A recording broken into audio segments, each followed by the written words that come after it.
ആരുടെയാ ഇത്?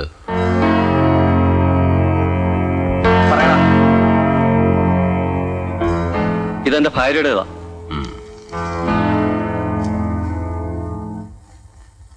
ഇതോ?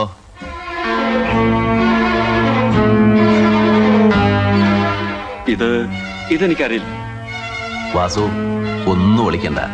ഇത് ഓമനയുടേതാണെന്നുള്ളതിന് തെളിവുണ്ട്. താൻ പണയം വെച്ച ബാങ്കിൽ നിന്നാണ് ഞങ്ങൾ കസ്റ്റഡിയിലെടുത്തത്. ഈ ഒരു തെളിവ് മാത്രം മതി കോടതിക്ക് താനാണ് ഓമനെ കൊന്നെന്ന് ബോധ്യം. സാർ, ഞാനല്ല. സത്യം പറ, അന്ന് എന്താ സംഭവിച്ചത്? പറയാതെ ഒരു മാർഗവും. പറ വാസു. പറയാം സാർ.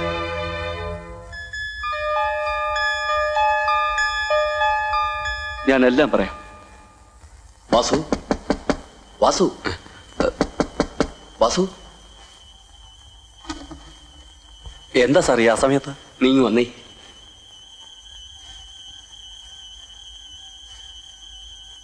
നീ എന്റെ കൂടെ അത്യാവശ്യമായിട്ട് ഔസേപ്പച്ചന്റെ വീട് വരെ വരണം. ഞാനിപ്പോ അവിടെ ഇങ്ങോട്ട് വന്നതല്ലേ ഉള്ളൂ. എന്താ സാർ കാര്യം? കാര്യം ഓമന മരിച്ചു. മരിച്ചോ? എന്താ സാർ ഇത്? സണ്ണിയുടെ കയ്യിൽ നിന്നൊരു അബദ്ധം പറ്റി. അവര് തമ്മിൽ തർക്കം ഉണ്ടായി. സണ്ണി അവളെ അടിച്ചു. അടി കൊണ്ടത് മർമ്മത്തായി പോയി. അവൾ മരിച്ചു. സണ്ണി വേണമെന്ന് വിചാരിച്ച് ചെയ്തതല്ല. അതിന് ഞാനെന്ത് ചെയ്യാനാ സാറേ? വേറെ ആരെങ്കിലും അറിയുന്നതിന് മുമ്പ് അത് ആത്മഹത്യയാക്കി മാറ്റണം. അതിപ്പോഴെങ്ങനെയാ സാറേ? അതിനൊക്കെ വഴി ഉണ്ടാക്കാൻ നീ വാ. വാ.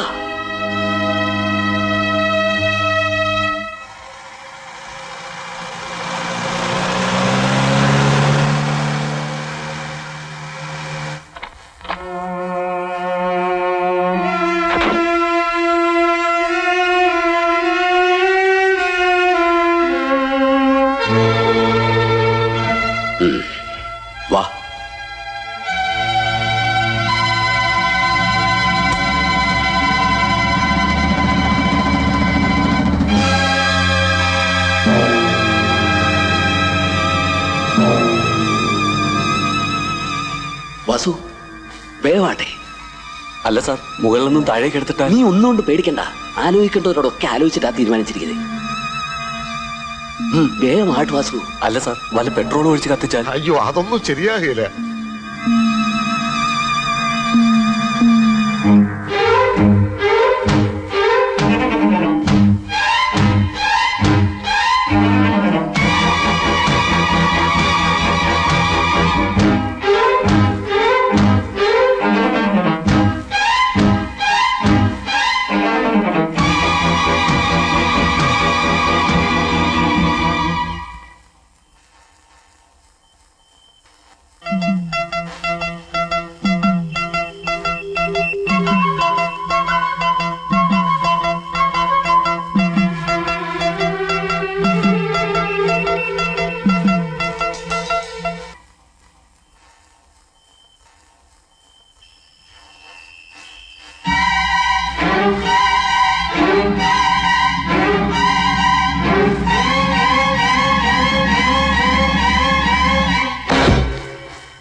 സത്യമായിട്ടും ഇതാണ് സാർ സംഭവിച്ചത്.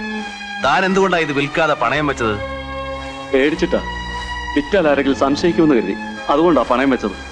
ഇതിന്റെ കൂടെ ഭാര്യയുടെ ആഭരണങ്ങളും പണയം വെച്ചത് എന്തിനാ? കുറച്ച് പൈസയുടെ ആവശ്യം വന്നു. ഒരു പുരയിടം വാങ്ങാൻ. ഔസേപ്പച്ചൻ പണവും തന്നില്ലേ? തന്നു. അത് തികയാതെ വന്നു. ഈ വളയുടെ കാര്യം ഔസേപ്പച്ചൻ അറിയാവോ? അറിയില്ല. വിക്രം സാർ.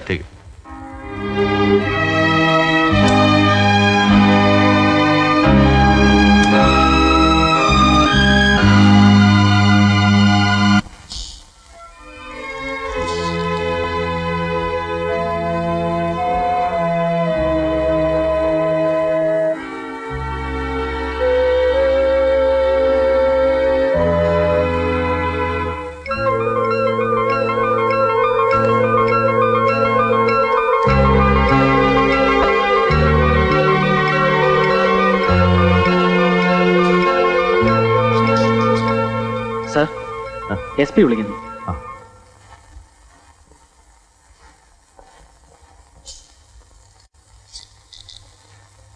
സാർ, എന്തായി? Shall I demand for the arrest warrant? വരട്ടെ sir. Why? Now it is crystal clear. വാസുവിന്റെ മൊഴി വരെ അവരെ അറസ്റ്റ് ചെയ്യാൻ.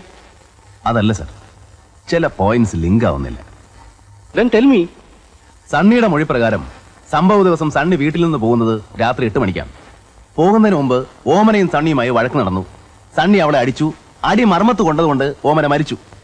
പക്ഷേ ഓമന മരിച്ച വിവരം അപ്പോ സണ്ണിക്ക് അറിയില്ല. Yes.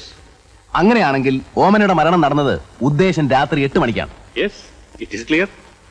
വാസു പറഞ്ഞതനുസരിച്ചാണെങ്കിൽ ഔസേപ്പച്ചൻ രാത്രി 10 മണിക്ക് ശേഷം വീട്ടിലെത്തുന്നു. മുറിയിൽ മരിച്ചു കിടക്കുന്ന ഓമനയെ കാണുന്നു. മകനെയും മരുമകനെയും നാരായണനെയും വിളിച്ചു വരുത്തുന്നു. മകന്റെ കയ്യിൽ നിന്ന് വന്ന അബദ്ധം മറച്ചു വയ്ക്കാൻ വേണ്ടി ഓമനയുടെ മരണം ആത്മഹത്യയാണെന്ന് വരുത്തി തീർക്കുന്നു. ഇനി പറയുന്നത് സരസ്വതിച്ച് കേൾക്കണം. 8 മണിക്ക് ഓമനയുടെ മരണം നടക്കുന്നു. 10 മണിക്ക് ശേഷം ബോഡി താഴേക്കിടുന്നു. അപ്പോ മരണം നടന്ന സമയവും താഴേക്കിട്ട സമയം തമ്മിൽ ഉദ്ദേശം 2 മണിക്കൂറിൽ കൂടുതൽ ഗ്യാപ്പുണ്ട്. പക്ഷേ ഓമനയുടെ ബോഡിക്ക് ചുറ്റും രക്തം തളം കെട്ടി കിടപ്പുണ്ടായിരുന്നതാനും. Yes. Correct. ഒരാൾ മരിച്ചു കഴിഞ്ഞാൽ എത്ര നേരം ബ്ലഡ് ക്ലോട്ട് ചെയ്യാതിരിക്കും? 1 മണിക്കൂർ അല്ലെങ്കിൽ മാക്സിമം 1.25 മണിക്കൂർ. അതിൽ കൂടുതൽ സമയം ഡെഡ് ബോഡിയിൽ ഹീറ്റ് നിൽക്കാറില്ല. ഹീറ്റ് ഇല്ലെങ്കിൽ ഉടൻ രക്തം കട്ടിയാവും.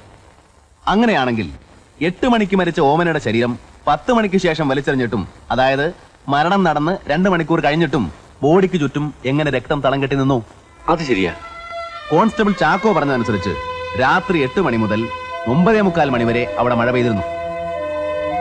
അപ്പോ ഓമന എപ്പോ മരിച്ചിരുന്നാലും ശരി, ഓമനയുടെ ഡെഡ് ബോഡി താഴേക്കിടുന്നത് മഴയ്ക്ക് ശേഷമാണ്. കാരണം മഴയത്തായിരുന്നെങ്കിൽ ഡെഡ് ബോഡിയിൽ അതിന്റെ മാർക്കുകൾ ഉണ്ടായിരുന്നേനെ. പക്ഷെ ഉണ്ടായിരുന്നില്ല. For that we have proof. അങ്ങനെ നോക്കുമ്പോ ഔസേപ്പച്ചൻ 10 മണിക്ക് വീട്ടിലെത്തി എന്ന് വാസു പറഞ്ഞത് നമുക്ക് വിശ്വസിക്കാം.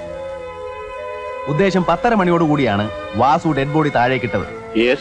ദാറ്റ് മീൻസ് ഓമനയുടെ മരണം നടന്നിരിക്കുന്നത് ഉദ്ദേശം 9:15-നും 10:30-ക്കും ഇടയ്ക്കായിരിക്കണം. സപ്പോസ് സണ്ണി പോയത് 9:15-നോ അതിന് ശേഷമാണെങ്കിലോ? അതിന് നമുക്ക് തെളിവില്ല. 8 മണിക്ക് പോയി എന്നുള്ളത് അവർക്ക് വല്ല തെളിവ് ഇല്ല. പക്ഷെ നമുക്ക് പ്രൂവ് ചെയ്യേണ്ടത് അതാണ്. സണ്ണി 8 മണിക്കാണോ വീട് വിട്ടു പോയത്? സണ്ണി ഓമനയെ അടിച്ചോ? ആ അടിയാണോ ഓമനയുടെ മരണത്തിന് കാരണം? ഇതൊക്കെയാണ്. പക്ഷേ വാസു പറഞ്ഞതിൽ നിന്നും നമുക്ക് സണ്ണിയല്ലേ സംശയിക്കാൻ പറ്റൂ? സാർ, വാസുവിന് കേട്ടറിവേ ഉള്ളൂ, കണ്ടറിവില്ല. ഓമന മരിച്ചതിന് ശേഷം നാരായണൻ പറഞ്ഞു കൊടുത്ത കാര്യങ്ങളെ വാസുവിന് അറിയൂ.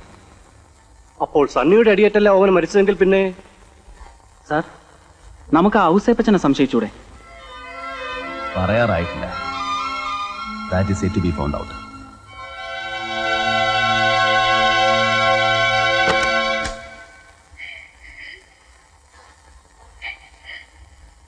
തള്ളേ, ഒരു കാര്യം പറഞ്ഞേക്കാം. ആവശ്യമില്ലാതെ കരയോ നിലവിളിക്കോ ചെയ്താലുണ്ടല്ലോ. എത്ര കാലമായി ചെവി കേൾക്കാതായിട്ട്? എന്തുവാ? എത്ര കാലമായി ചെവി കേൾക്കാതായിട്ടെന്ന്? എന്തോ ഒന്നുമില്ല, പൊയ്ക്കോ പൊയ്ക്കോ.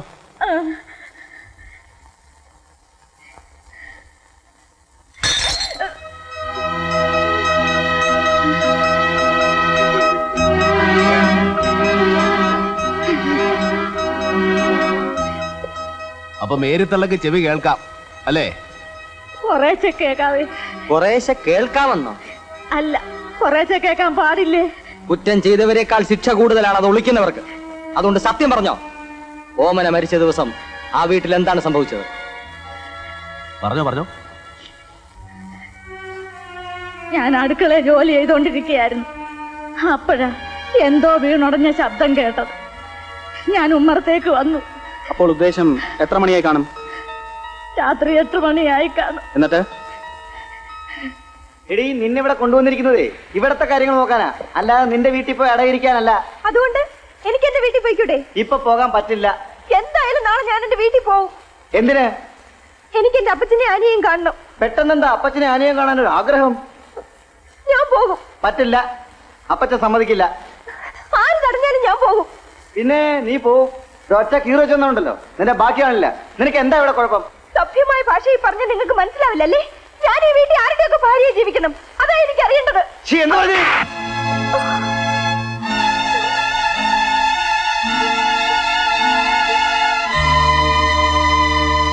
നീ പോവും, എനിക്കൊന്ന് കാണണം.